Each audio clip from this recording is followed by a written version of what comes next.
Hello everyone, and welcome back to another episode of the Cochran Doctrine with me, Eric Cochran. Please like and subscribe to my channel down below.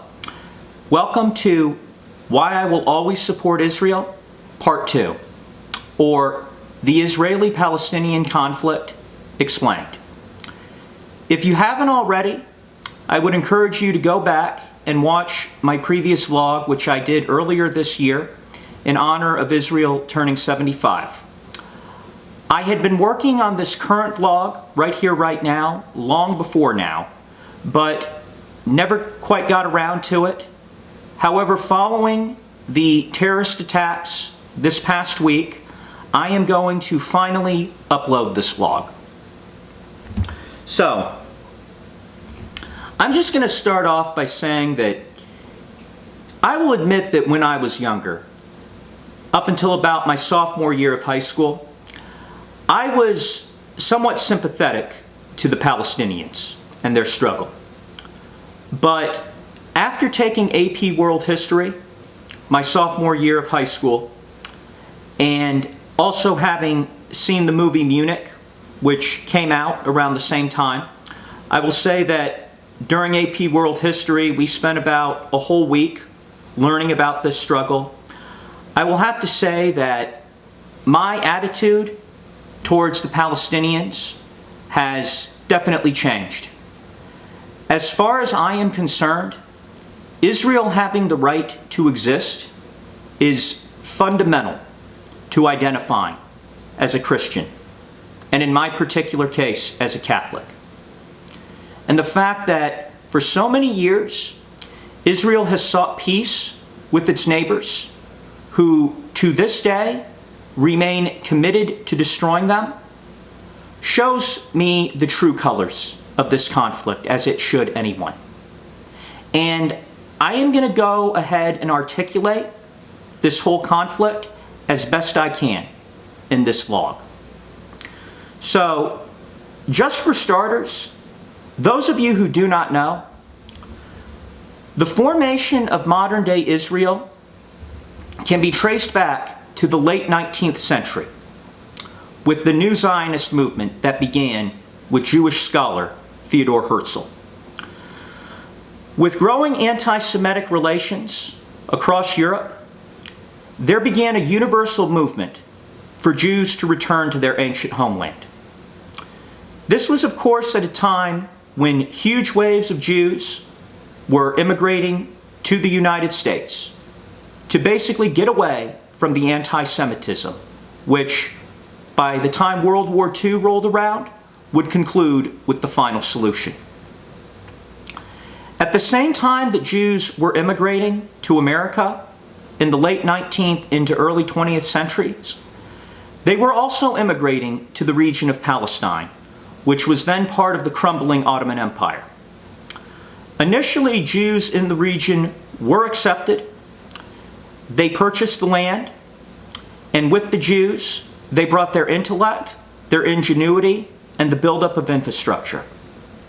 But as more and more Jews kept coming, relationships between them and the Arabs in the region started turning sour to outright hostile and violent.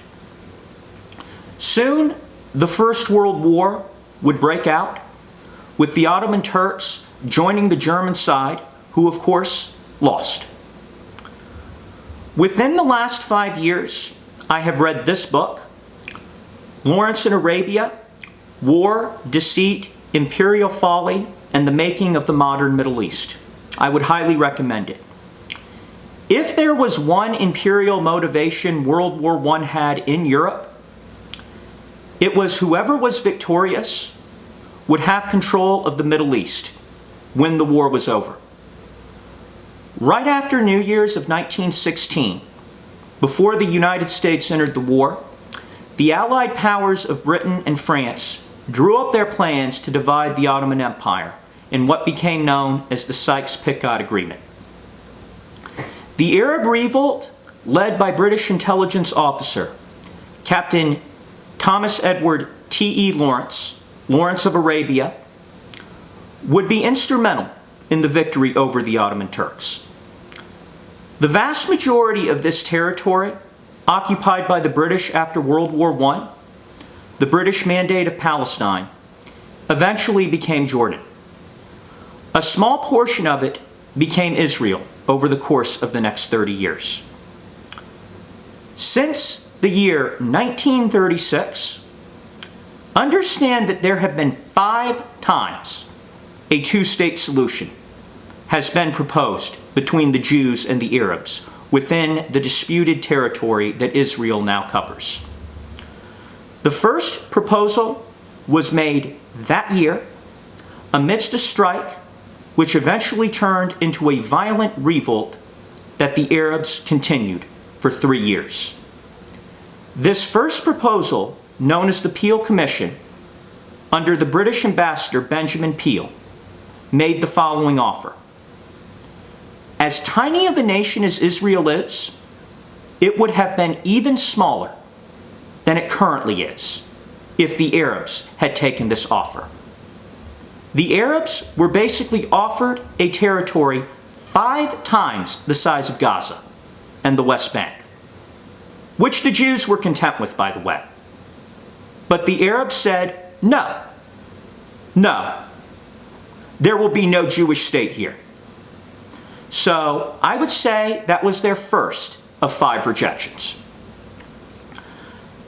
Just over a decade later, in 1947, just 2 years after World War II and the Holocaust ended, the UN proposed another partition plan. Again, a partition plan that the Jews were content with, but the Arabs clearly were not. On May 15, 1948, the British withdrew, and then hours later, 5 surrounding Arab countries, Egypt, Jordan, Iraq, Syria, and Lebanon, invaded to destroy the tiny Jewish state. Guess what? Eventually, the one-day-old country repelled the invasion and emerged victorious. I would suggest that you also read this book, O Jerusalem, if you would like to know more. This is how the whole Palestinian refugee situation began. There were at least 700,000 Arabs who left this territory, which is now Israel, who were told by the neighboring Arab countries that it was going to get ugly, that they were going to come in and annihilate the Jews and send them packing, and then they would be allowed to return. But it didn't go that way. Israel won, and since then, these Arabs and all of their descendants 3-4 generations later still expect a right of return. Let's make sure that we understand exactly what a refugee is. A refugee is anyone who is forced to flee their home because of war, famine, hostility, natural disaster, so on and so forth. As I said in my last vlog, every Jew who came to Israel after World War II, as far as I am concerned, was a refugee. Plenty of Jews fled Europe prior to World War II to get away from Hitler. And after the war, pretty much the only Jews left were the Holocaust survivors who had lost everything. They lost their homes, their businesses, their net worth, their families ripped apart, their innocence. Many of them left for Israel. There was also another group of Jewish refugees who are rarely talked about. Here in the United States, most Jewish Americans are of course descendants of Eastern Europeans who came here within the last century, century and a half. But if you were to travel to Israel today, you would see that it is a multiracial state. You would see people who look very European. And at the same time, you would see people, citizens, who are of much darker complexions, with darker hair and darker eyes. Or in other words, people who look no different than people from surrounding Arab countries. Yet, these Israeli citizens also identify as Jews, who can trace their ancestry back to their ancient homeland. That is because after Israel was founded, in the coming decades, about 750,000 Jews from all over the Islamic world, from the African Saharan shores of Morocco all the way to the Persian plateau, were eventually forced to flee as well. That's right. 75 years ago, there were several prominent Jewish communities throughout the Islamic world, which today are anywhere from borderline no longer existent to outright extinct. Many of these Jewish communities, in fact, predated Islam itself. Of all of these countries, Iran currently has the largest Jewish community of about 8,500. In 1948, there were as many as 150,000 Persian Jews residing there who could trace their ancestry back to the ancient Persian Empire. All the way over on the other side, in Morocco, there were as many as 275,000 Jews, as in Sephardic Jews, who I talked about in my last vlog, who were living there right after World War II. Today, there are no more than 2,500 Jews living in Morocco.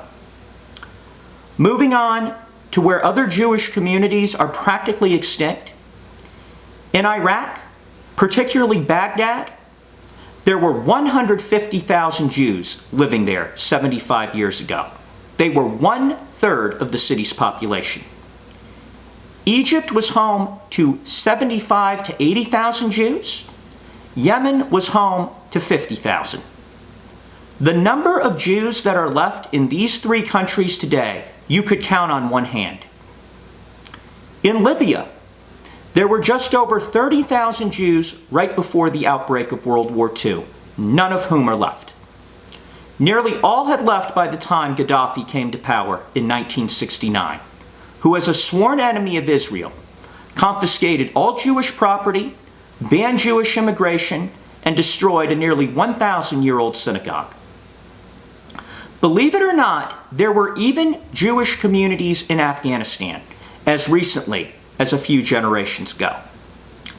Granted, they are no longer in use and have fallen into disrepair, but there are at least 2 abandoned synagogues in Afghanistan still standing, one in Herat, another in Kabul.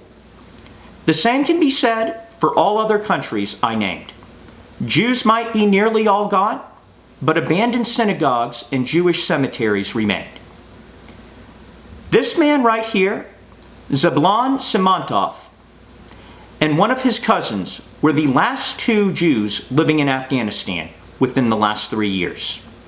Simonov, at the time, had been living in and serving as the caretaker of the Kabul synagogue, where fortunately locals were fiercely protective of him. It might as well also be worth noting that 9 months to the day before the British left Palestine, on August 15, 1947, the British left their most prized colonial possession, which they had also partitioned, India. The Indian subcontinent would also be partitioned along religious lines, as in one state for the largely Hindu population and the other for the Islamic minority, i.e., the Islamic State became Pakistan. And unlike Israel, Pakistan had never existed, just like the Arab-Palestinian state has never existed. And this partitioning led to a refugee crisis of 15 million people in the year that followed. It was a bloody year of rape, destruction, and murder, where somewhere between 1 to 2 million people died. At the same time, at least 7 million Muslims left India for Pakistan, while the same number of Hindus left Pakistan for India. In both cases, the governments welcomed the refugees with open arms and allowed them the path to citizenship. As ugly as relations may have begun, and while India-Pakistan relations may still not be the best, a determination by one side to destroy the other is not persistent. Memories of this refugee crisis have long slipped into the history books and not remained a focal point of international struggle and controversy. But reverting back to the situation between the Arabs and Jews, after the 1948 war, the West Bank and East Jerusalem, which was territory intended for the Palestinian state, was taken over by Jordan.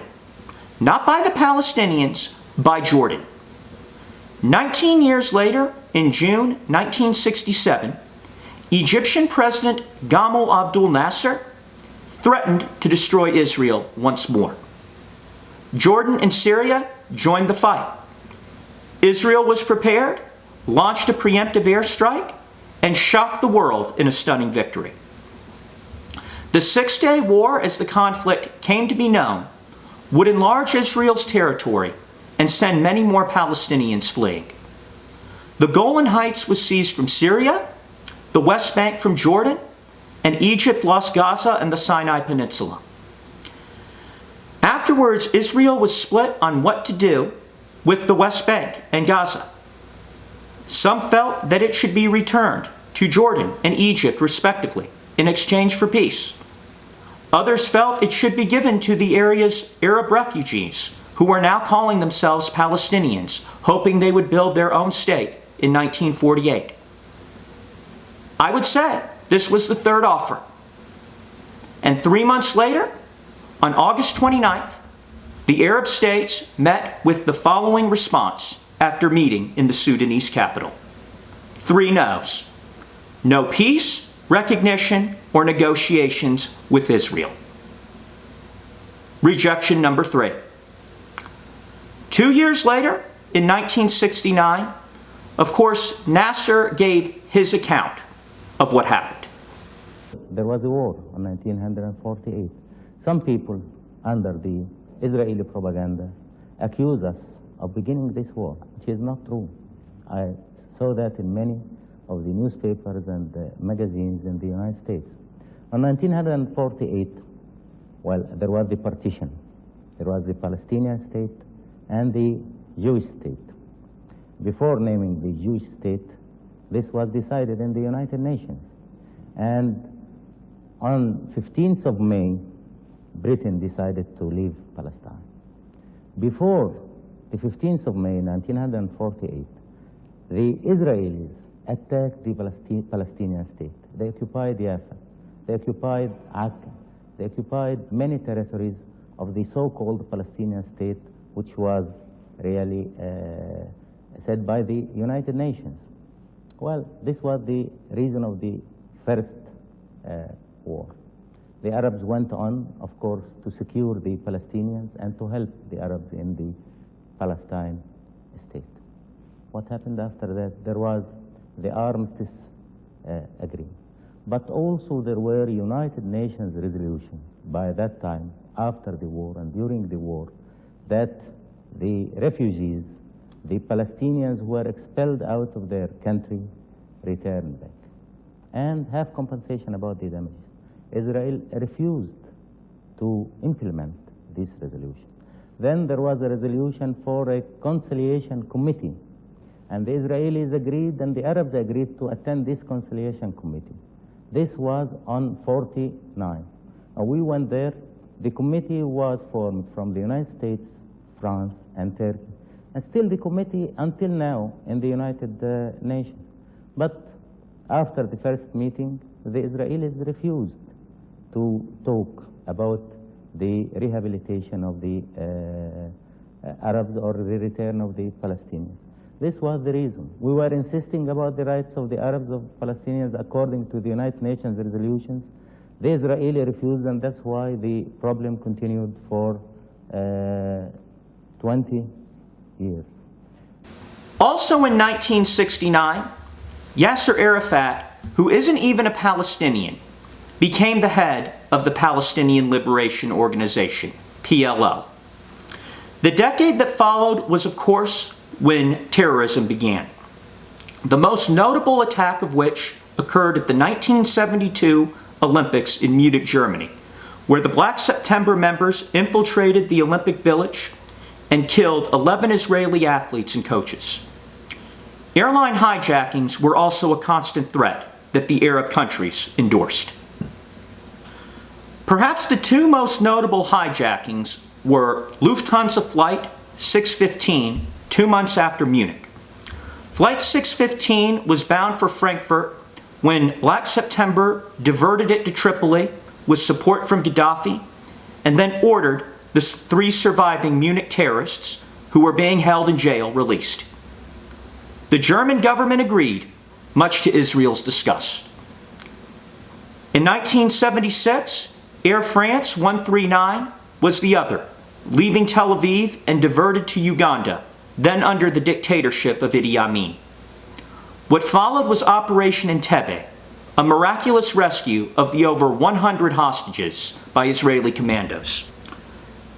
13 months after Munich, in October 1973, Egypt and Syria once again sought to destroy Israel, attacking it on the holiest day of the Jewish calendar, the Yom Kippur War, as it came to be called. It would be met with early success by the Arabs, but once again, Israel fought back and repelled another military threat from the Arabs to destroy it, bringing the total number of armed conflicts to 3 in 25 years. Israel won. You gotta hate them for it. As the 1970s drew to a close, one particular event should be remembered.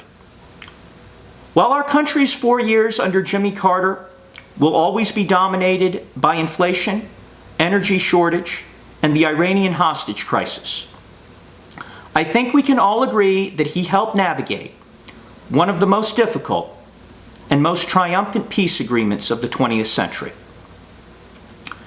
Anwar Sadat, Nasser's successor, in his own words in 1977.